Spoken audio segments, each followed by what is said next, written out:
လူတယောက်ကနေပြီးတော့ဝင်လာပြီးတော့ဟိုဆရာမရဲ့မိတ်ဆွေကနေဓာန်ပေါက်ပို့ခိုင်းလိုက်တာတဲ့ဘာပို့ခိုင်းလိုက်တာအဲ့ဒါနဲ့ဝင်လာပြီးတော့အေးဟုတ်ပြီဆိုပြီးတော့ဟိုဘက်ကလည်းပဲတကယ်ရိုးရိုးသားသားထင်ပြီးတော့ကဲခဏထိုင်ပါဦးငါခွက်လေးယူလိုက်အောင်မယ်လှဲလိုက်အောင်မယ်လှုပ်တုံးရှိသေးတယ်နောက်လေလှဲလိုက်ရောဓာတ်ထုတ်လာပြီးတော့တန်းပြီးတော့အဲ့ဒါဓာတ်နဲ့ထောက်ပြီးဝစ်ထားတဲ့ပစ္စည်းအကုန်တောင်းသွားတယ်ဟုတ်လားနော်လက်ကောက်တွေအကုန်ပါသွားတယ်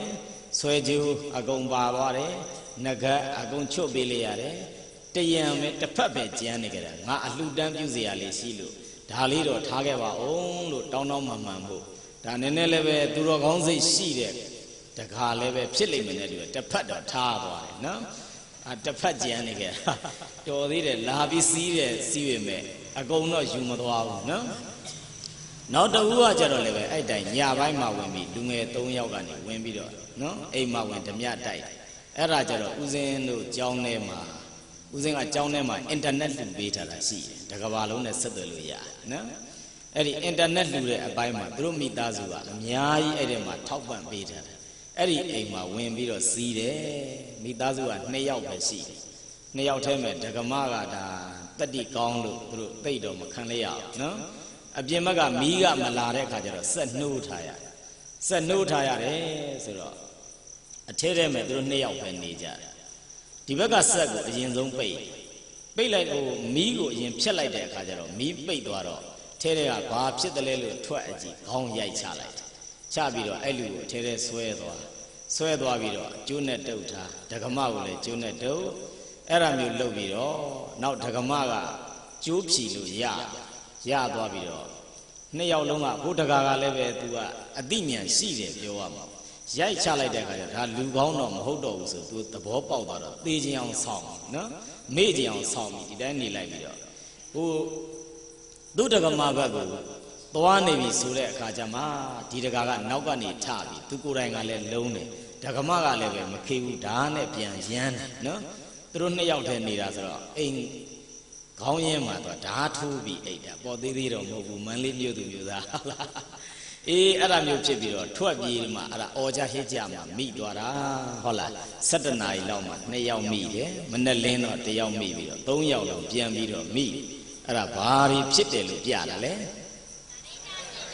ဇာရိတ္တပြက်တာကိုပြတာပြိတ္တရဲ့အဲ့ဒါကိုဒုသူတော်စင်များလဲကာကွယ်ပါဥစဉ်တို့ကြည့်တယ်မရရဲ့လား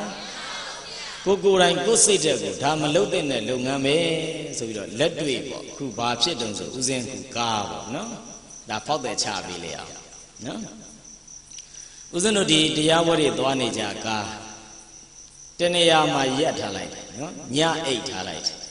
ဘာလုတ်သွားတယ်လဲလို့ပြောတော့အထဲထဲကနေပြီးတော့ဥစဉ်တို့စပြီးတော့ဆက်နိုးတော့ဟိုစတမော်တာတွေမရှိဘူးလားအေးအဲ့ဒီမော်တာတို့နောက်အထဲထဲကဒီစက်နဲ့ပတ်သက်တဲ့ပစ္စည်းပေါ့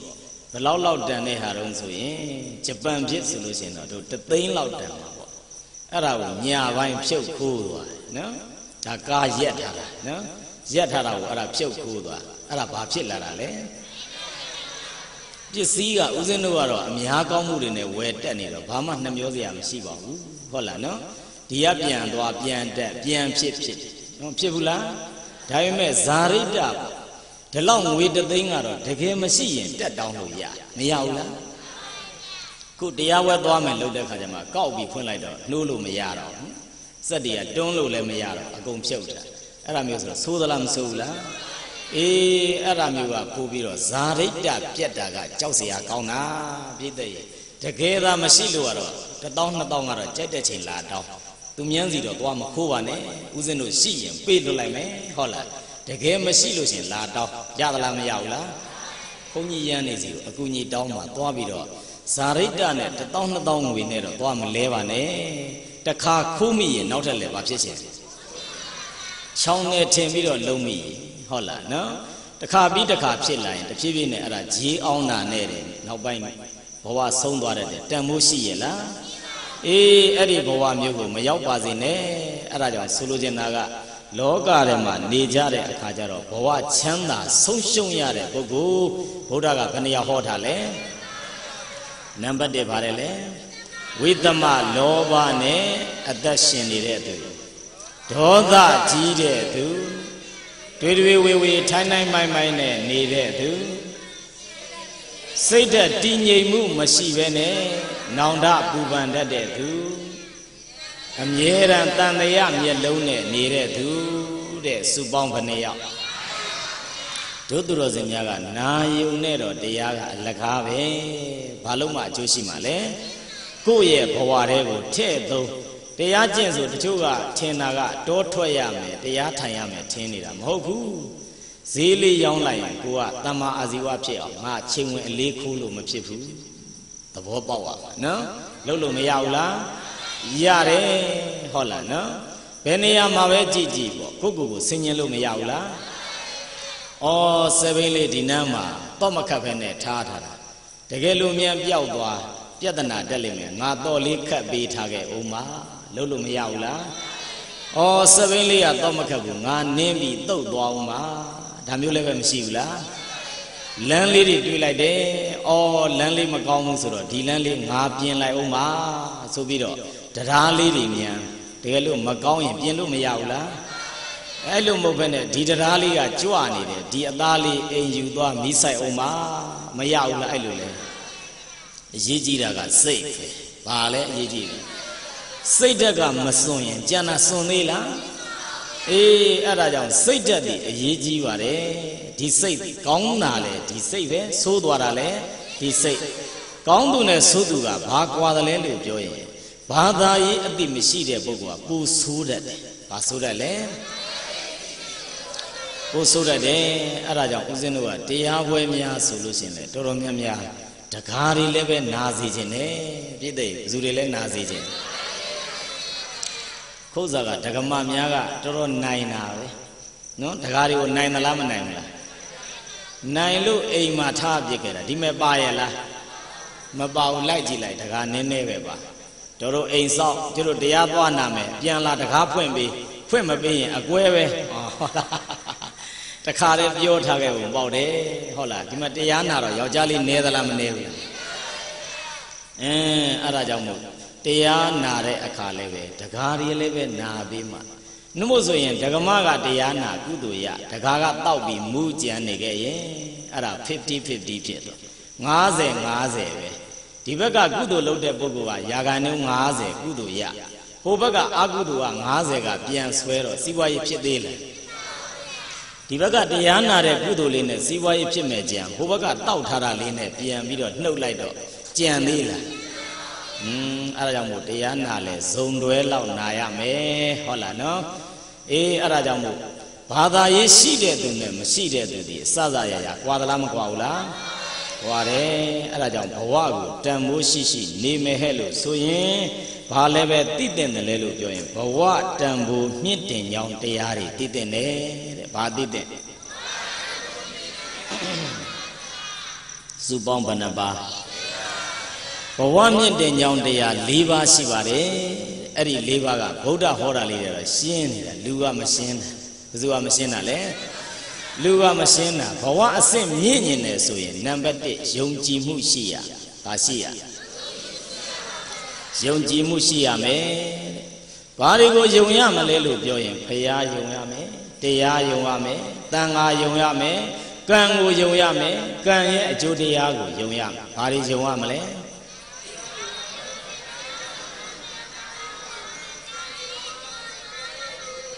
အခုဥစ္စာကကံရဲ့အကျိုးတရားယုံကြည်မှုနည်းသွားတော့ဘဝတန်ဖိုးလဲကြာအကုသို့လှုပ်လိုက်ပေမဲ့အကျိုးရမယ်လို့ချို့ကမထင်ဘူးထင်ရလားရပြီးတာပဲကွာအဲ့ဒါမျိုးဖြစ်သွားတယ်ဗုဒ္ဓရဲ့ကမ္မဝါဒသည်အရေးကြီးသလားမကြီးဘူးလားဗုဒ္ဓရဲ့ကမ္မဝါဒဟာအရေးကြီးတယ်ကံတရားကိုယုံကြည်တတ်မှကောင်းတာလုပ်ရင်ကောင်းတာရမယ်ဆိုးတာလုပ်ရင်ရသလားမရဘူးလားအဲ့ဒါမျိုးယုံထားတဲ့ပုဂ္ဂိုလ်တယောက်ဒီမကောင်းမှုအကုသို့နည်းသလားမနည်းဘူးလားအဲ့ဒါကြောင့်ဘဝအဆင့်မြင့်သွားအောင်လုပ်ချင်ရင်နံပါတ်1ယုံကြည်မှုရှိရတယ်တဲ့ဘာရှိရဘာရှိရလဲနံပါတ်2ကကြတော့ကိုကျင့်တရားကောင်းရတယ်ဘာလို့ရလဲ ကိုကျင်တရားမှမကောင်းရင်တန်မိုးရှိသေးလားစီးစိမ်ဥစ္စာဘလောက်ပဲပြည့်စုံအဲ့ဒီရလာတဲ့ပစ္စည်းဥစ္စာများသည်မတရားလောဘနဲ့ကြီးတယ်ရလာတာကဖြစ်ရင်တဘဝစားပြီးတော့နောက်ဘဝတော့သွားပြီဦးနော်ဘယ်သွားမှာလဲဘယ်သွားမှာလဲဆရာတော်ဥတ္တမင်္ဂလာပြောသလိုဆိုတော့ဒေအိုးပါဗျာဟုတ်လားဘယ်သွားမှာလဲအေးဒေအိုးသွားမှာတေးကြတယ်အဲ့ဒါကြောင့်မို့စီးပွားဥစ္စာလှုပ်တဲ့အပိုင်းမှာလဲကြီးလိုက်ရင်ကိုကကြကြနနနီးလန်းတကြရှာဖွေထားမှအကုသိုလ်တက်တာနှုတ်စဉ်တက်တာရဲ့လားပစ္စည်းဥစ္စာကိုကိုကျင်တရားနဲ့မလဲပါနဲ့ငွေကြေးနဲ့ကိုကျင်တရားနဲ့မလဲနဲ့အဲ့ဒါမျိုးလဲပြီးတော့ချမ်းသာနေတဲ့ပုဂ္ဂိုလ်ဒီတန်မိုးရှိရဲ့လားအဲ့ဒါကြောင့်နံပါတ်1ယုံကြည်မှုရှိရမယ်နံပါတ်2ကဘာလို့ရမလဲမှတ်မိရဲ့လားအေးနောက်တစ်ခုကပေးကမ်းစွန့်ကြဲရမယ်တဲ့ဗါတယ်လေပေးကမ်းစွန့်ကြဲရမယ်ဆိုတာကအချင်းချင်းလိုအပ်ချက်လေးတွေဖြည့်ရမယ်ပြောတာဘာပြောတာလဲချင်းချင်းလိုအပ်ချက်လေးတွေဖြည့်ရမယ်ပြောတာကိုယ်အစင်မပြေတဲ့အခါကိုယ့်ရဲ့အိမ်နီးနားချင်းတွားပြီးတော့ငါဒီနေ့အစင်မပြေသေးလို့ငွေလေးဘယ်လောက်တော့လှဲ့ပါအောင်ဆိုလှဲ့တယ်လို့မရှိဘူးလားအေးဒီဘက်ကလည်းပဲဘယ်နေ့ရမှာဆိုအတိအကျပြန်ပေးတယ်လို့မရှိဘူးလားအဲ့ဒါမျိုးဆိုရင်ပေးသူရောဟိုဘက်ကယူသူရောနှစ်ယောက်လုံးချီးသူရောဟိုဘက်ကယူသွားတဲ့ပုဂ္ဂိုလ်ပါစိတ်ချမ်းသာသလားမချမ်းသာဘူးလားအဲ့ဒီဂရီတစ်လုံးဒီတော်တော်အရေးကြီးတယ်ခုတော်တော်များများကငွေလေးယူလိုက်ပြီဟဲ့လို့ဆိုရင်ဟုတ်လားဘယ်တော့ပြန်ရပါမယ်ဆိုရရဲ့လားအဲ့ဒါမျိုးဆိုနောက်တစ်ခါကျတော့တယောက်နဲ့တယောက်တန်းမသွားဘူးလားအေးအဲ့ဒါမျိုးလေးတွေဖြစ်တာရှိသလားမရှိဘူးလားအဲဒါကြောင့်ဂတိတစ်လုံးဒီတန်ဖိုးထားဖို့ရလိုသလားမလိုဘူးလားအေးဂတိတစ်လုံးဒီအဲ့ဒါဒီပင်စာကပြောတာအပြန်မြန်အလန့်လားကိုယ်စီတုံးကတော့တမျိုးသူ့စီကိုသွားလိုက်တဲ့အခါကျတော့ဟောသူ့လိုတုံးကတော့ကိုယ်စီလာပြီးတော့ချီးထားတော့ကိုကပေးလိုက်တယ်အေးနောက်တကပြောင်းပြန်ဖြစ်ပြီးတော့ကိုကလိုတဲ့အခါသူ့စီသွားလိုက်တဲ့အခါကျတော့ဟာမရှိပါဘူးငါတို့ကဘလို့ဖြစ်နေလို့ပါဘာလေးကဝယ်လိုက်တဲ့အတွက်ကြောင့်ငါတို့တော့မလုံလောက်ဘူးဖြစ်နေတာလို့လှိမ့်ထုတ်တဲ့လူတွေရှိသလားမရှိဘူးလားအဲ့ဒါမျိုးဆိုတဖြည်းဖြည်းနဲ့မိတ်ဆွေပြက်သွားကြတာဘာပြက်သွားကြလဲအေးအဲ့ဒါကြောင့်မို့အပြန်မြန်အလန့်လန့်ပေးကမ်းဖို့ဆိုတာအရေးကြီးသလားမကြည့်ဘူးလားအဲ့ဒါကြောင့်ခုဘယ်နှချက်ရနံပါတ်1ယုံကြည်မှုရှိရနံပါတ်2နံပါတ်3ကပေးကမ်းစွန့်ကြဲရနောက်တကဘာလုပ်လို့စဉ်းစားဆင်ញဉဏ်နဲ့လုပ်ရမယ်တဲ့ဗါတယ်လေဘာကိုပဲလုပ်လို့စဉ်းစားဆင်ញဉဏ်ရှိရမယ်တဲ့ကဲအဲ့ဒီဉာဏ်ကအရေးကြီးသလားမကြည့်ဘူးလားဘာသာရေးလုပ်လဲဉာဏ်ပညာလိုတာပဲစာပေသင်ကြားလဲဉာဏ်ပညာလိုတာပဲစီးပွားရေးလုပ်လဲဉာဏ်ပညာလိုတာပဲလိုသလားမလိုလားအေးအဲ့ဒါကြောင့်ဒီတရား၄ပါးသာပြည့်စုံရင်အဲ့ဒီပုဂ္ဂိုလ်ဒီဘဝအဆင့်မလုပ်မလဲမြင့်ပါလိမ့်မယ်တဲ့မှတ်မိရဲ့လားကဲဘာတွေလဲ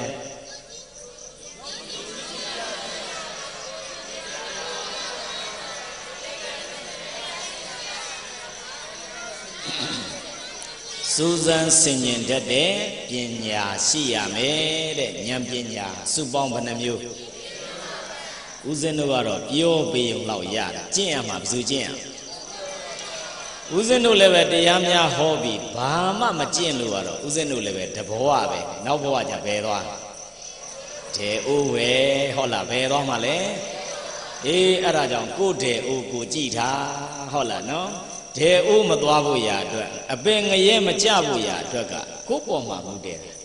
အပင်ကြအောင်လုပ်တာလဲဒီလူပဲအထက်တက်အောင်လုပ်တာလဲတန္တရာကကျွတ်အောင်လုပ်တာလဲဒီလူပဲအဲ့ဒါကြောင့်လူတိုင်းရဲ့စိတ်ထဲမှာဘာသာရေးလေးရှိနေဖို့အရေးကြီးတယ်ဘာလေးရှိနေဖို့အရေးကြီးအေးဘာသာရေးလေးသာရှိနေရင်အဲ့ဒီပုဂ္ဂိုလ်ဒီစီးပွားရှာလည်းပဲတမ္မာအာဇီဝကြရှာတယ်ဇနီးမယားယူထားရင်လည်းပဲ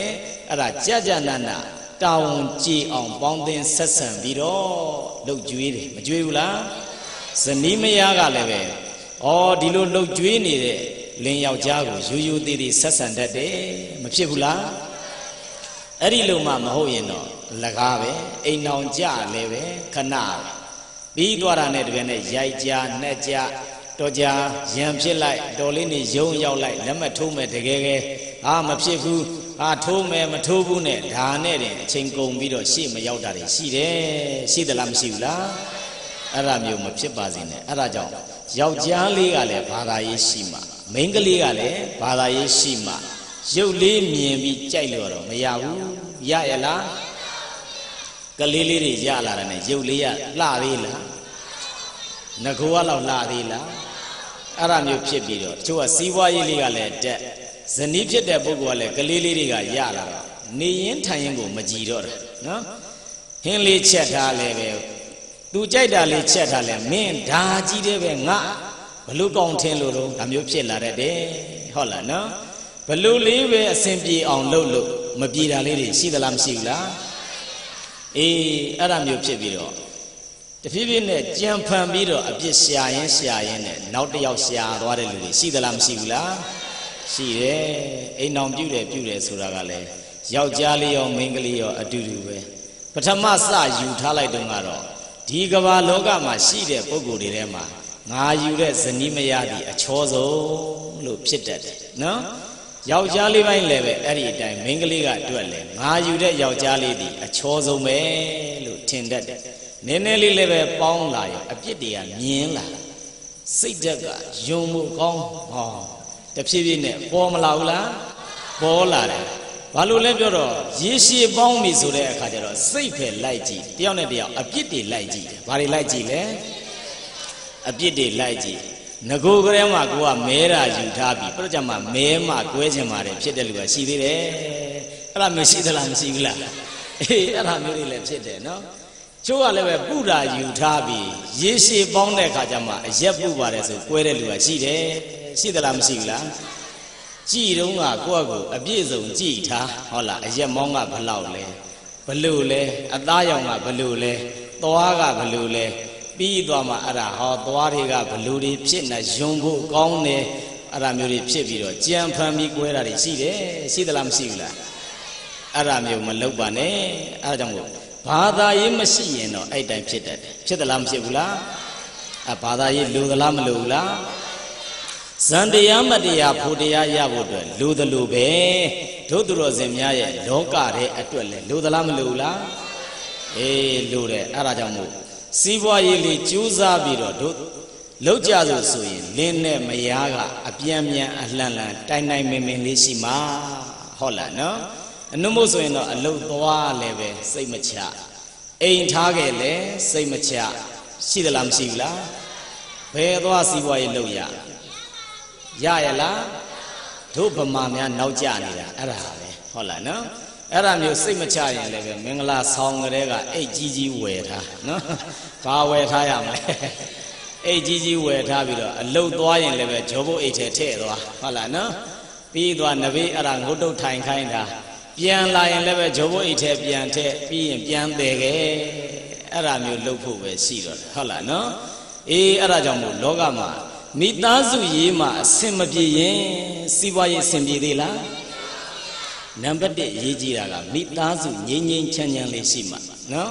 အမေကြီးလိုက်လဲစူအောက်အဖေကြီးလိုက်လဲတောက်စားဆိုအဆင်ပြေသေးလားသာသမီများကဘယ်အတူခိုးအမှန်းကိုမသိအောင်ဖြစ်တတ်တယ်ဟုတ်လားအဲ့ဒါမျိုးတွေမှာမပါဖို့ရရေးကြည့်သလားမကြည့်ဘူးလားအေးအဲ့ဒါမျိုးတွေဖြစ်တယ်ကြောင့်မို့ညင်ညွတ်လေးနဲ့နေကြရင်စီးပွားရေးလည်းပဲဖြစ်သလားမဖြစ်ဘူးလားတိုင်တိုင်မင်မင်လေးနဲ့စီးပွားရေးလုပ်လို့ရပါတယ်ကဲစီးပွားရေးတွေဖြစ်လာပြီဆိုရင်အသုံးချတတ်ဖို့ရလဲအရေးကြီးတယ်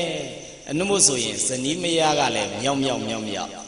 ဒီဘက်ကလင်သားကလည်းစီးပွားရေးတက်လာရင်အဲ့ဒါအောက်ခြေလေးလွတ်လာတတ်တယ်။ဘာလေးလွတ်လာအောက်ခြေလေးလွတ်ရင်ဘာဖြစ်ထင်ထောင်လဲတာဟုတ်လားနော်လဲသလားမလဲဘူးလားတာမန်ကိုမဟုတ်ဘူးထောင်းကိုလဲတော့တာနော်အောက်ခြေလေးလွတ်လာရင်စကားပြောတာကစားဇောင်ကြွားဖြစ်သလားမဖြစ်ဘူးလားဇောင်ကြွားငါကိုဆက်ဆံတဲ့ပုံစံမဟုတ်တော့ဘူးမျက်နှာထားကအကုန်ပြောင်းသလားမပြောင်းဘူးလားအေးအဲ့ဒါမျိုးဖြစ်သွားတတ်တယ် ပြီးသွားရင်ပူတဲ့ရှုပ်တဲ့လမ်းဘက်ကိုလိုက်သွားတတ်တယ်ဖြစ်တတ်သလားမဖြစ်တတ်ဘူးလားနောက်တစ်ခုကအတော့စားလိုက်တတ်တယ်နောက်တစ်ခုကလောင်ကစားလိုက်သလားမလိုက်ဘူးလားအဲ့ဒါငွေလေးကနည်းနည်းအဆင်ပြေးလာရင်ငါဒီနေ့ဘောလုံးပွဲသွားကြည့်လိုက်ဦးမယ်ဆိုအိမ်ကလူတွေကတော့တာမန်ကြည့်တယ်ထင်တယ်ဆိုင်ကယ်လေးနဲ့ထွက်သွားအပြန်ကျတော့စိုက်ကားနဲ့ပဲပြန်လာဘာလေးနဲ့ထွက်တုံးကတော့ဆိုင်ကယ်နဲ့ထွက်သွားအပြန်ကျတော့ဘာနဲ့ရောက်လာအဲ့ဒါမျိုးအောက်ခြေလွတ်တာတွေရှိတယ်ဒီလိုစီးပွားရေးလေးဖြစ်လာဖို့ရာကကိုကကျူးကျူးစားစားနဲ့ရှာခဲ့လို့ဒီလောက်တက်လာတဲ့ဒီစီးပွားရေးလေးကြမှာဒုက္ခတော့ကခံနိုင်ပြီးတော့ဘာကြတော့မခံနိုင်ဖြစ်တယ်ဒုဗမာလူမျိုးကအဲ့တိုင်အကုန်ဖြစ်တတ်တယ်ဖြစ်သလားမဖြစ်ဘူးလားအဲ့စိတ်ဓာတ်ကိုပြောင်းနိုင်ရင်ရှေ့ရောက်မယ်မပြောင်းနိုင်ရင်လည်းကြောင်းမယ်ဟုတ်လားမကြောင်းနိုင်ဘူးလားအဲ့ဒါကြောင့်စိတ်ဓာတ်လေးတွေကပြင်းသွားမှရတာစီးပွားရေးလေးဖြစ်လာရင်ဗုဒ္ဓကအသုံးပြုရမယ်ဌာနတဲ့ဘယ်နှဌာနဟောစီးပွားဥစ္စာကိုတန်မိုးရှိအသုံးချနည်းတဲ့ဘယ်နှမျိုးတဲ့လဲနံပါတ်1ကိုနဲ့ကိုမိသားစုအတွက်သုံးပါတဲ့ဗါတယ်လေ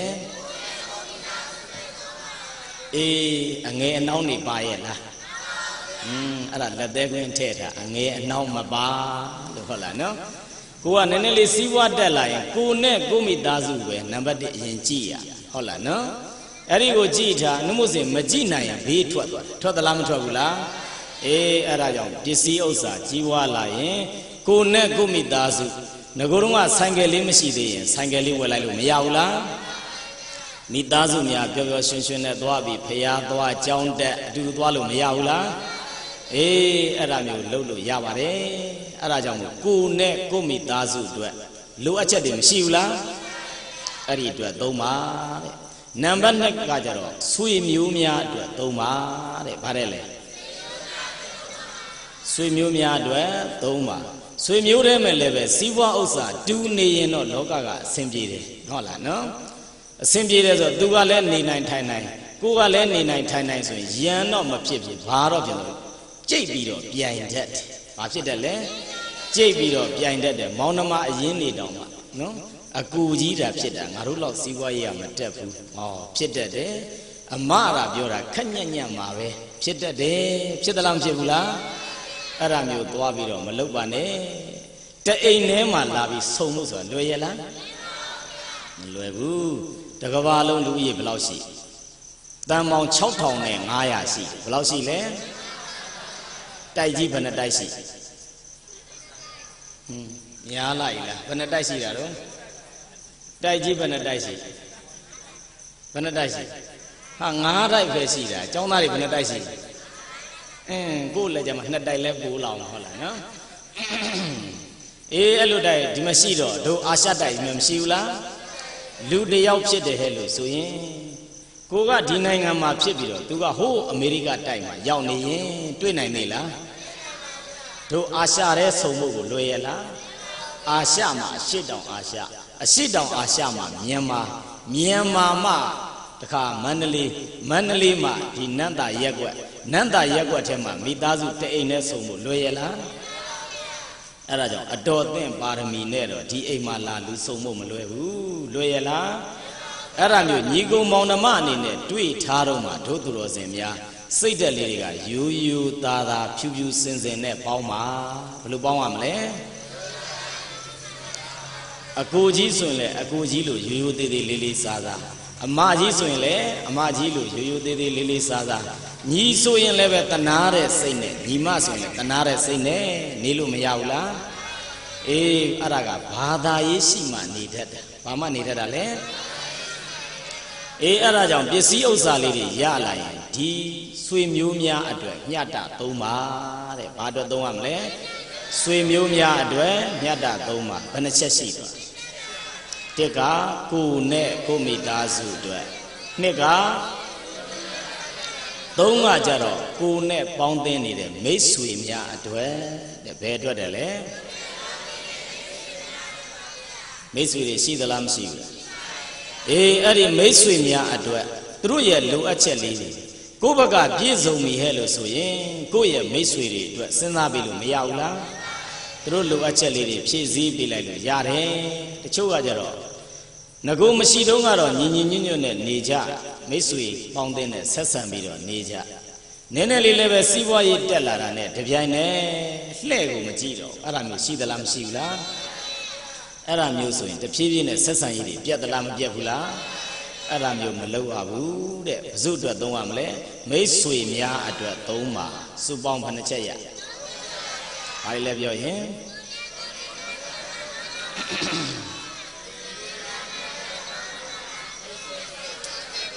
မိတ်ဆွေများအတွက်အသုံးပြုရမယ်နောက်တစ်ခုကအန္တရာယ်ပေါ်ပေါက်လာရင်သုံးရမယ်တဲ့ဘာလဲလဲကိုကစီးပွားဥစ္စာရှာထားတာတော့မှန်တယ်ငွေကြေးတွေရှာထားတာတော့မှန်တယ်ကုတ်ကပ်ပြီးတော့သိပ်ပြီးနှမျောနေတဲ့ပုဂ္ဂိုလ်ဒီအန္တရာယ်နဲ့ကြုံလဲထုတ်ပြီးတော့မသုံးမှုရဲ့လို့ဆိုရင်သူရှာထားတဲ့ငွေဒီတန်ဖိုးရှိသေးလားအဲ့ဒါကြောင့်အန္တရာယ်နဲ့ကြုံနေဆိုတော့တို့အန္တရာယ်အမျိုးမျိုးတွေမရှိဘူးလားရှိတယ်ကဲကျမ်းမာရေးနဲ့ပတ်သက်တဲ့အန္တရာယ်လည်းမရှိဘူးလားအဲ့ဒါမျိုးဖြစ်လာရင်သွားပြီးတော့စေစစ်တဲ့တန်စစ်ဟုတ်လားစကင်ရိုက်တဲ့တန်ရိုက်လို့မရဘူးလားအေးဓမ္မရိုက်တဲ့တန်ရိုက်စေကံသွားတဲ့တန်သွားစေထိုးတဲ့ထိုးလို့မရဘူးလားဒါကိုပဲကုတ်ကပ်ပြီးတော့နှမျောနေပြီးတော့နေလိုက်ရင်သူရှာထားတဲ့ငွေတန်ဖိုးမဲ့ဖြစ်သွားလိမ့်မယ်မဖြစ်ဘူးလားအေးအဲ့ဒါကြောင့်မို့အန္တရာယ်ပေါ်ပေါက်လာတဲ့အခါသုံးပါတဲ့ဗါတယ်လေဘယ်နှမျိုးရကဲပြောကြည့်ပါဗါတယ်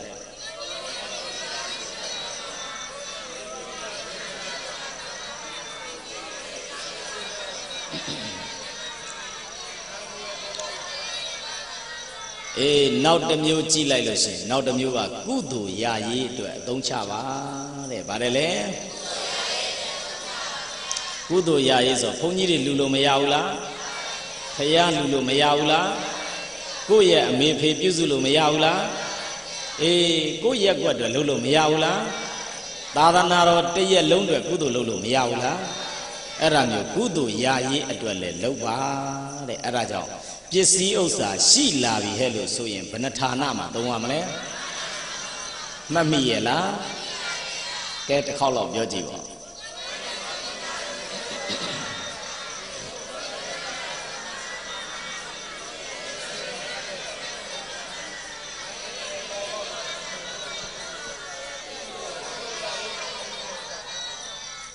စုပေါင်းဘယ်နှမျိုးအေးအဲ့ဒါကိုဒုသူတော်စင်များကမှတ်ထားပြီးတော့ကိုယ့်ဘဝထဲမှာလက်တွေ့ကျင့်သုံးလို့မရဘူးလားဒီနားမှာဘဝကိုတန်မိုးရှိစွာနေထိုင်တဲ့ဒကမာကြီးတယောက်ရဲ့အကြောင်းအကျဉ်းချုပ်လေးပေါ့နော်နာမည်ကမာတိကမာတာတဲ့ဗါတယ်လေဇူတဲ့လေအဲ့ဒကမာကြီးကလောကထဲမှာနေပြီးတော့ကျူးကျူးစားစားနဲ့လည်းပဲရှာဖွေခဲ့တယ်။ဘာလုပ်ခဲ့လဲ။ကျူးကျူးစားစားနဲ့ရှာဖွေခဲ့တယ်။ရှာဖွေခဲ့ပြီးတော့သူ့ရဲ့ပစ္စည်းဥစ္စာကိုလည်းတန်ဖိုးရှိရှိအသုံးချသွားတယ်။သူ့ဘဝအတွက်ရော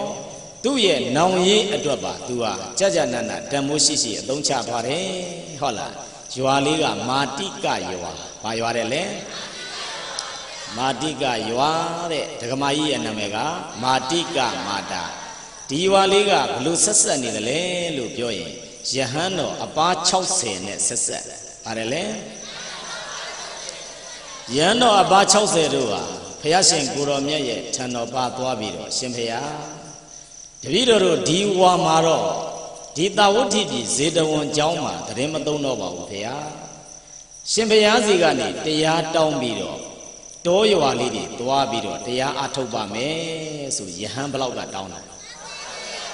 ဗုဒ္ဓကနေပြီးတော့စနစ်ပေးလိုက်ဘာစနစ်လဲလို့ပြောရင်32ကုဋ္ဌာတရှုမှတ်တဲ့စနစ်ပါတယ်လေဒီခန္ဓာကိုယ်ကို32ကုဋ္ဌာတအဋ္ဌိမသမိန်ကာယေကေတာလောမှာမရှိဘူးလားအေးသမင်းတို့မွေးခြင်းတို့ခြေသီးလက်သီးတို့မရှိဘူးလားအေးအဲ့ဒါခြေသက်လက်သေးဆိုပြီးတော့အဲ့ဒါမျိုးတွေရှိဒါမျိုးမှတ်တဲ့စနစ်ကိုဗုဒ္ဓကနေပေးလိုက်ပြီးတော့ဒီအတိုင်းသာရှုမှတ်ကြဆိုပြီးတော့အဲ့ဒါပြောလိုက်တော့ရန်တော်များသည်တရားအထုတ်လို့ကောင်းမဲ့ရွာလေးတွေကိုရှာရင်နဲ့ကောသလတိုင်းထဲထိရောက်ဘယ်တိုင်းထဲထိရောက် အဲ့ဒီတိုင်းနဲ့ကရွာလေးကိုသွားပြီးတော့တွေ့တယ်မာတိကရွာဘာရွာတဲ့လဲအဲ့ဒီမှာသွားပြီးတော့ရန်တော်60တို့ကရွာထဲကိုဝင်လာကြတယ်သင်္ကန်းများယုံတပိတ်ကိုစီပိုက်ပြီးတော့ရှေ့ဆုံးကမထေကြီးကနေဥဆောင်ပြီးတော့တန်းစီပြီးတော့ခေရွာထဲဝင်လာတာလေအဲ့လိုဝင်လာတဲ့အခါကျတော့ခုနတော့ကဒကမကြီးနဲ့သွားပြီးတော့တွေ့တယ်နော်တန်ဃာတော်များကြည်ရတာကြီးညိုဝယ်ကောင်းလိုက်တာဘယ်မြန်းကြွကြမလဲမသိဘူးဆိုဝင်ပြီးတော့ရှောက်တယ်ရှင်ဘုရားတို့ဘယ်မြန်းကြွမလဲဖေဟာဘယ်ရေလို့တော့မဟုတ်ပါဘူးကျွတ်တို့ကအစင်းပြေးတဲ့နန်းမှာနေထိုင်ပြီးတော့တရားအားထုတ်ဖို့ပါတဲ့ဗါတယ်လေရှင်ဘုရားအဲ့လိုဆိုရင်တော့ဒီရွာပဲသတင်းသုံးပါဖေဟာတပည့်တော်တို့ကြီးရွာကရှိတဲ့ပုဂ္ဂိုလ်များကတက်နိုင်သမျှနဲ့ရှင်ဘုရားတို့ကိုထောက်ပံ့ပေးမယ်လှူဒန်းပေးမယ်တပည့်တော်ကိုယ်တိုင်လည်းပဲတက်တက်ကြွကြွနဲ့လှူဒန်းမယ်ဆိုတဲ့စိတ်ဓာတ်တွေနဲ့ဘာတွေလုပ်ပေးတယ်လဲလို့ပြောရင်ကြောင်းနေဆောက်ပေးတယ်ဘာတွေဆောက်ပေးအေးနေရာတွေကိုရှင်းကြောင်းနေဆောက်ရန်တော်များဟာအဲ့ဒီမှာပဲဝါဆူလိုက်ကြတယ်ဝါဆူလိုက်တဲ့အတွက်ကြောင့်မို့ရွာလေးမှာနေထိုင်ကြတဲ့ပုဂ္ဂိုလ်များလည်းပဲငကိုကတရဏဂုံမဆောက်တည်သေးတဲ့ပုဂ္ဂိုလ်ဆိုရင်ဘာဆောက်တည်လာလဲတရဏဂုံဆောက်တည်၅ပါးသီလမလုံတဲ့လူဆိုရင်လည်းဘု ကိုအကြောင်းပြုမာတိကမာတာဒဂမကြီးရဲ့လှုပ်ဆောင်ချက်ကိုအကြောင်းပြုပြီးကြံတဲ့ပုဂ္ဂိုလ်တွေပါလူကောင်းသူကောင်းမဖြစ်ရဘူးလားအေးအဲ့ဒါမျိုးဖြစ်ပြီးတော့ဒီလိုပဲအဲ့ဒါဝါရင်းကာလပတ်လုံးသတင်းသုံးပြီးတော့နေကြဒီယန်းတွေကဘာကိုအဋိဋ္ဌံထားတယ်လဲလို့ပြောရင်တို့ဝါရင်း3လကာလပတ်လုံးဒီမှာသတင်းသုံးတဲ့အချိန်အကြောင်းတူးမရှိပဲနဲ့တပားနဲ့တပားစကားမပြောရဘူးတဲ့ပါတယ်လေအကြောင်းတူးမရှိပဲနဲ့စကားမပြောရဘူးအကြောင်းတူးရှိလို့ရှိရင်ဒီတုံးကိုတီးလိုက်ဆိုတော့ကြောင်းအလဲကောင်မှာတုံးလေးလှုပ်ထားတယ်နော်လှုပ်ပြီးတော့တွဲလန်းလေးတစ်ပင်မှာဆွဲထားဒီကြောင်း60ကနဘေးပတ်ပတ်လည်မှာရှိတော့တကြောင်းတစ်ကြောင်းမှာတပားတစ်ပါးနဲ့တစ်ပင်အောက်လေးတွေမှာနေရင်နဲ့တစ်ပင်အောက်မှာကြောင်းလေးတွေဆောက်အဲ့ဒီကြောင်းလေးတွေမှာဝင်ပြီးတော့တရားအားထုတ်ကြဝါရင်းကာလမှာအားထုတ်ကြတယ်အားထုတ်လာတဲ့တတန်းတာတော်တော်ရလာပြီမဲ့ဘာတရားမှမရဘူးဖြစ်တယ်ပြည့်တယ်ဗါတယ်လေဒကမကြီးကလည်းသူစွမ်းနိုင်သမျှနဲ့တော့အဲ့ဒါပံ့ပိုးပြီးတယ်ဒါပေမဲ့တရားရရဲ့လားမရဘူးအဲ့ဒါနဲ့တရက်ရောက်တဲ့အခါဒကမကြီးကကြောင်းကိုလာပြီးတော့တန်ဃာတော်များကိုအကုန်ပင့်ဖိတ်ပြီးတော့တကြောင်းထဲမှာအကုန်စုလိုက်စုပြီးတော့ရှင်ဘုရားများတပားနဲ့တပားဘာကြောင့်စကားမပြောတာလဲဗျာယံမြန်းဖြစ်ထားကြတာလားတပားနဲ့တပားမခေါ်ဘူးများဖြစ်နေတာလားလို့အဲ့လိုလျှောက်ထားတဲ့အခါအဲ့ဒါမျိုးဟုတ်ရဲ့လားတရားအားထုတ်ဖို့နော်ဦးဇင်းတို့ကတပားနဲ့တပားစကားမပြောဘဲနဲ့နေခြင်းဖြစ်ပါတယ်လို့အဲ့လိုပြောလိုက်တဲ့အခါကျတော့ရှင်ဘုရားတို့အားထုတ်တဲ့တရားကဘာတရားလဲဖေယားတဲ့ဘာတယ်လဲအရှင်ဘုရားတို့အားထုတ်တဲ့တရားကိုတပည့်တော်ကိုယ်တိုင်အားထုတ်ရင်လည်းရပါသလားလို့ဟာရတာပေါ့အဲ့လိုဆိုရင်ရှင်ဘုရားတို့အားထုတ်တဲ့တရားတပည့်တော်ပြောပြဗျာဆိုပြီးတော့အဲ့ဒါသင်ပေးလိုက်တယ်အဋ္ဌိဣမသမိန်ကာယေကေတာလောမာနခာဒန္တာတဆောရှိဘူးလားအေးအဲ့ဒီ32ကုဋ္ဌာတဇမင်မွေညင်ခြေတဲ့လက်သေးစသည်ဖြင့်အဲ့လိုသင်ကြားပေးလိုက်တဲ့အခါဒကမကြီးကစိုက်ပြီးတော့နားထောင်လဲနားထောင်ရောပြီးသွားတာနဲ့သူတို့ဟောပြောချက်ပြီးတာနဲ့တပြိုင်နက်ဒကမကြီးကအနာဂံပုဂ္ဂိုလ်ဖြစ်သွား။ဘာဖြစ်သွား။ဉာဏ်သလားမဉာဏ်ဘူးလား။အေးအဲ့ဒီအနာဂံဖြစ်တဲ့အပိုင်းမှာလေအဘိညာဉ်နေနဲ့သူတစ်ပါးရဲ့စိတ်ကိုသိနိုင်တဲ့အဘိညာဉ်မှာရ။ဘာပါရလဲ။သူတစ်ပါးရဲ့စိတ်ကိုသိနိုင်တဲ့အဘိညာဉ်ပရစိတ်တာဝိဇာဏနာအဘိညာဉ်မရှိဘူးလား။အဲ့ဒီအဘိညာဉ်နဲ့တကွရတယ်ဆိုတော့ဒကမကြီးကသူကိုယ်တိုင်အနာဂံဖြစ်သွားတော့သူရထားတဲ့အဘိညာဉ်နဲ့ရန်တော်ရဲ့စိတ်တန်တန်ကိုကြည့်လိုက်ဟာဒီတရားတော်တော်ထူးတာငါတို့ခဏလေးသာနာလိုက်တဲ့အနာဂံပုဂ္ဂိုလ်ဖြစ်သွားတယ်ဒီတရားကိုပေးကြတဲ့ဆရာတော်များတန်ဃာတော်များဘယ်အဆင့်များရောက်နေပြီလဲလို့သူကနေပြီးတော့သူ့ရဲ့ဉာဏ်နဲ့ကြည့်လိုက်တဲ့အခါအဘိညာဉ်တကူနဲ့ကြည့်လိုက်တဲ့အခါတန်ဃာ60ဟာဘာတရားမှမရသေးဘူး။ဘာဖြစ်သွားလဲ။အဲ့ဒါနဲ့ဆက်ပြီးတော့သူကကြည့် Bamian Luni Lubale, Lupioro, Yantangaromia, Tapaya, Amia, Batabaya Lupion, Bosana, Tapaya, Batabayale, Bosana Tapaya, Mia Usuraga, Sara Taudaga, a chin sergeant, a chu long Basaya. Sergeant, a chin Lulu, Yogan Siela, a look chedeka. The Chuga, a chu Pombejene, a chu mea. Chuga de Swambule Pombejene, Bubule Yaya. Ludi ain't Dwaji and a Sonly at the new day, Sergeant Zayali, Holla. The Bayteji like the Kajaro, Pew Dwala, Ye Dwala, Ni Dwala, Pibula, Muse in Nesro, Yanomia, Yamaya Pit. No? Erago, Titamaya, do ye opinion at Dido. Oh, through the Yamaya, let's set the door. Bosana Tabaya, Mapsilube, Subiro Yandangaromiago, Paytagare, Semia, Manapian, Tanga Chauselum, Juarema, Sumpumbi Juava, Pia, Subiro, Madiga Mada, Tagamaya, Tayua, Lone Lepa Biro, Nuzori. Nabian Tangaromiago, Sunkama, Chete, Dwaja. A nine, good 10 9 Namiane, Layo Biro, Ludanyaba, Sondan and Nebogoa, Son, Hindan and Nebogoa, Hin, Swanyo, Swahin, 10 and Nebogoa, Swanyo, Swahin, Layo Biro, Ludanyaba, Lupiota Biro, Janomia, Joa Lareka, Arisungu, Pombe, Say Danger, Pombelo Meaula, Tayawa Lone Sude, Kajaro, Chinari, Nanari, Sadariga, Sonalam Sumla. Hello, Pombele, Dojan, Yanomia, say that the Chilean Wabi, Jongian, they are Ato like day, and they choke me up, your lion, Alo Yahana Pietwa, Apietwale Yana Pietware, Akajaro, Waga Leve, Jubi Suro, Tagamayi, no set. Tagamayi Uzino Leve, Diman Nigera, Warren Donla Kala Palo, Nigevare Tagamayi, abuse Sancha Muri, Jamu Leve, Uzino, they are Atowara, simply a Johnny, Pure Subiro. Payaya Tayaro, Tucha Lono, Jesus Seme, Payago, Uzome, Subiro, Pegu Lagaja, Tawutigu Lagaja, Pe Lagajane, Tawutigu Labiro, Piasin Kuromiaga, Poman Juzu Nijasi, Yandangari, Joa Labi Helu, Suye, Balule, Sembiela, Niatayaraga, Balule, Hola Kisi, Kamania, Yabania, Budaga, Mira no set, no? Hello, no set, Yoraga, Semia Sembi Varia. Pire Remero, Matika Mada, Takamaji, Pobiro, Piare, John, Tidagamaya, Pisi Osa, and Itasi the Lam Siula, Taradayalem Siula, Tangamialem Lojuila, Lojuire, Sanshamule, a Jiwa, loaded, Eddie, John Yari, a Gombian Biore, a Kajaro, Payaga Lebe, Taruko, Nabina, Tangada Bagani, the Boja, no? Ha, Tiboguri, Eddie Tuabiro, they are Atuara.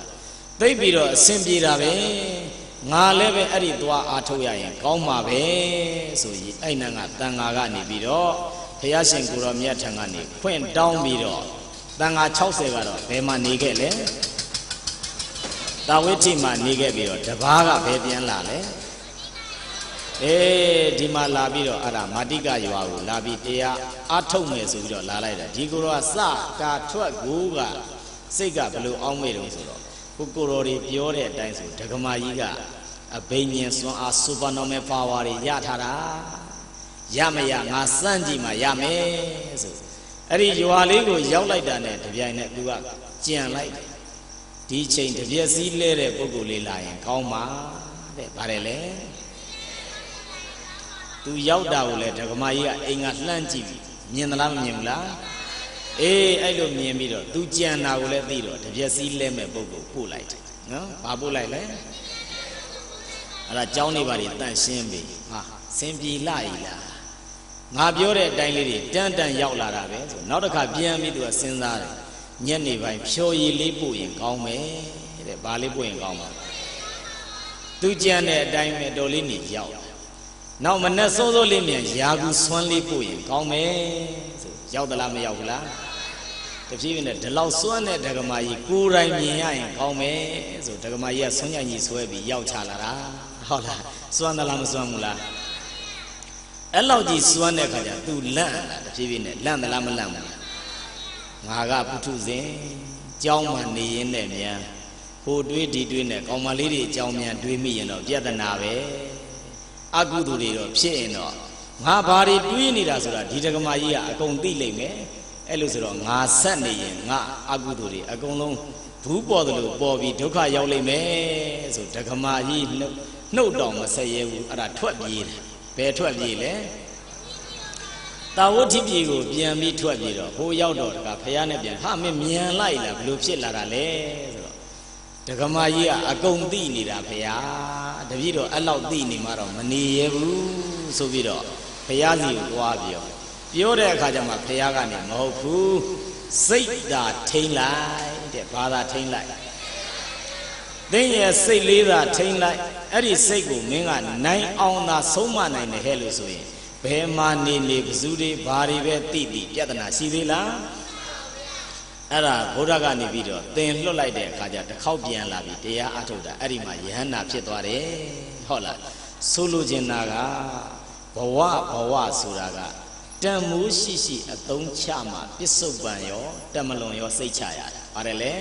ပစ္စုပန်ရောတမလွန်ရောစိတ်ချရတယ်ဒီထဲမှာကြည့်လိုက်လို့ရှိရင်ဒကမာကြီးဘက်ကကြည့်ရင်စီးပွားရှိတာတော့မှန်တယ်လူမှုတမ်းမှုသာမလုပ်ဘူးရဲ့လို့ဆိုရင်ဒီတန်ခါနဲ့တွေ့เสียအကြောင်းရှိလားအေးသူကိုယ်တိုင်လည်းပဲလူတဲ့တန်းတယ်ဆရာတော်များကဟောတဲ့တရားကိုလည်းနာကြားလိုက်ပြီးဘာတိတည်သွားလဲ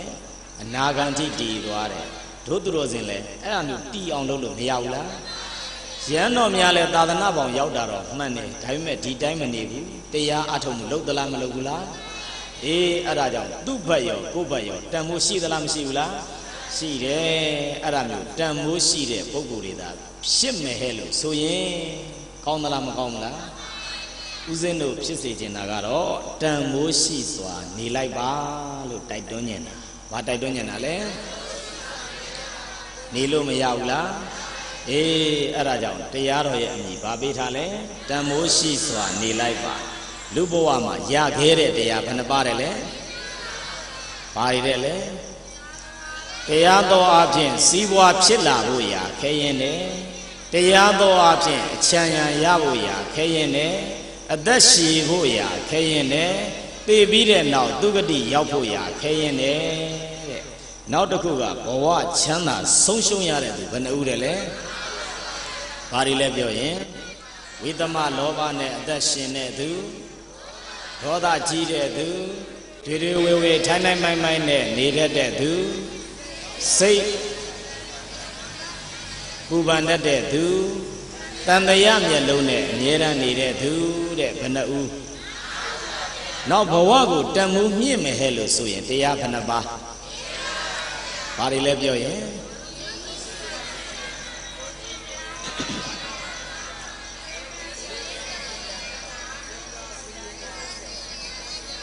အဲ့ဒါလေးကြာအရေးကြီးတယ်ယုံကြည်မှုရှိရမယ်ကိုယ်ကျင့်တရားကောင်းရမယ်ဘေးကန်းစွန့်ကြဲရမယ်စဉ်းစားဆင်ခြင်တတ်တဲ့ဉာဏ်ရှိရမယ်တဲ့အဲ့ဒီတရားမရှိလို့ကတော့ကိုယ်ကျင့်ကလုံးဝမမြင့်နိုင်ဘဝဟာတန်ဖိုးမရှိနိုင်ဘူးရှိနိုင်ရလားနောက်စီးပွားဥစ္စာကိုအသုံးချတဲ့စနစ်မှာဗုဒ္ဓကဘယ်နှမျိုးသုံးခိုင်းဘယ်နေရာတွေမှာသုံးရမလဲကိုယ်နဲ့ကိုယ်မိသားစုအတွက်ကိုယ်ဆွေမျိုးများအတွက်ကိုယ်မိတ်ဆွေများအတွက်အနေရပေါ်ပေါက်လာတဲ့အခါကုသိုလ်ရာရေးအတွက်တဲ့အသုံးချလို့မရဘူးလားကဲအတုယူเสียဓမ္မကြီးနာမည်ကဘယ်သူလဲအဲ့ဒါကြောင့်ဒီနေ့ကြွရောက်လာကြတဲ့အာလုံးသောသူတော်စင်များသည်တကားပဲဖြစ်ဖြစ်ဓမ္မပဲဖြစ်ဖြစ်မာတိကမာတာဓမ္မကြီးကိုအတုယူပြီးတော့ဘဝကိုတန်မိုးရှိနေထိုင်ကြဂုံပြည့်လျင်ဘုရားရှင်ကိုယ်တော်မြတ်ရဲ့အဆုံးအမဖြစ်တဲ့ဒါနသီလဘာဝနာစတဲ့ကိစ္စတို့ကိုတနေ့တခြားကြိုးစားအားထုတ်နိုင်ပြီး၍တပည့်တော်တို့ဒီဝဘဝတို့နှင့်မဉ္ဇဉ်ဘုံဉ္ဇဉ်နိဗ္ဗာန်တရားတော်မြတ်ကိုရလွယ်ရောက်လွယ်မျက်မှောက်ပြုလွယ်နိုင်ကြပါစေကုန်သောဟူ၍ပေါင်းစုကတောင်းစုပဋ္ဌာနာပြုလိုက်ကြကုန်ရသတည်း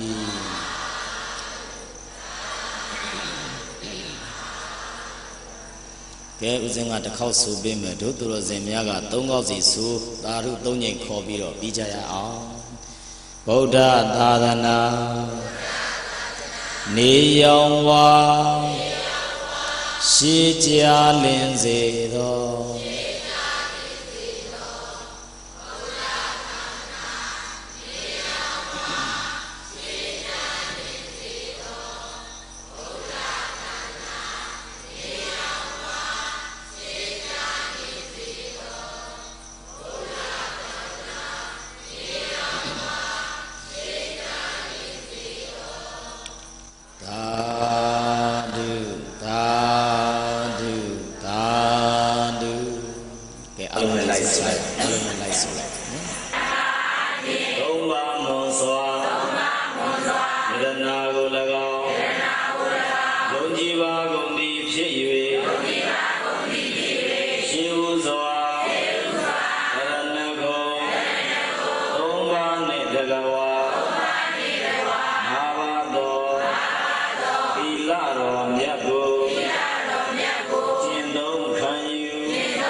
ဒါနကုသိုလ်ရှင်ဖြစ်တဲ့ဒကာကြီးဦးချစ်ဆွေဒကမာကြီးဒေါ်တီရာဝင်းဒကာကြီးဦးအောင်မင်းဒကမာကြီးဒေါ်တန္တာစုမိသားစုနဲ့ဒကာဝတရားဝဲကိုကြွရောက်လာကြတဲ့အာလုံးတော်သူတော်စင်ပရိသတ်အပေါင်းသူတော်ကောင်းတို့သည်မိမိတို့ရဲ့ဘဝလမ်းခရီးရှောင်တဲ့နေရာမှာကိုယ်စိတ်နဲ့ဗျာချမ်းချမ်းမာချမ်းချမ်းသာသာနဲ့ရှောက်လန်းနိုင်ပြီးမိမိရဲ့အကျိုးသူတော်ဘာရဲ့အကျိုးအမျိုးပါလာသာသနာအတွက်ဆောင်ရွက်နိုင်တဲ့တကယ်ဘုရားဘာသာများဖြစ်ကြပါစေ